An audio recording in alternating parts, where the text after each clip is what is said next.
ఈ లోకమున నీ జీవితంలో ఎన్నో శ్రమలేమో, నీ జీవితంలో ఎంతగానో దేవుని కొరకు నిలబడుతూ ఉన్నా, నీ జీవితంలో ఎంతగానో ఈ లోకపు పరిస్థితులు నీ జీవితంలో ఏలుబడి చేస్తూ ఉన్నాయేమో, నిన్ను ఎంతగానో కృంగుబాటులోకి తీసుకెళ్తా ఉన్నాయేమో, నీ జీవితాన్ని పాడు చేయాలని ఎంతగానో భ్రమపడతా ఉన్నాయేమో, కానీ నిన్ను ప్రేమిస్తున్నవాడు ఒకడున్నాడు. ఆయన ప్రేమ నుండి ఈ లోకంలో ఏదియో నిన్ను వేరు చేయలేదు. భూమి గతించిన, దాని యొక్క పునాదులు కదిలిపోయినా సరే, దేవుని నుండి నిన్ను వేరు చేయలేనిది ఏది ఈ లోకంలో లేదు. ఆయన ప్రేమ ఈరోజు నిన్ను చేరుకుంటా ఉంది.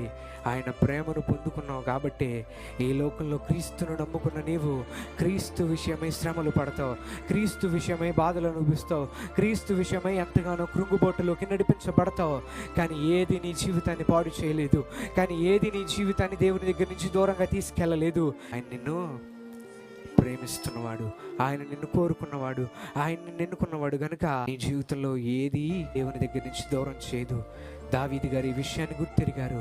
ఏ సందర్భమైనా నేను నిన్ను ప్రేమిస్తున్నానయ్యా, శ్రమలో అయినా నువ్వు నన్ను ప్రేమించు, నాకు అది చాలు.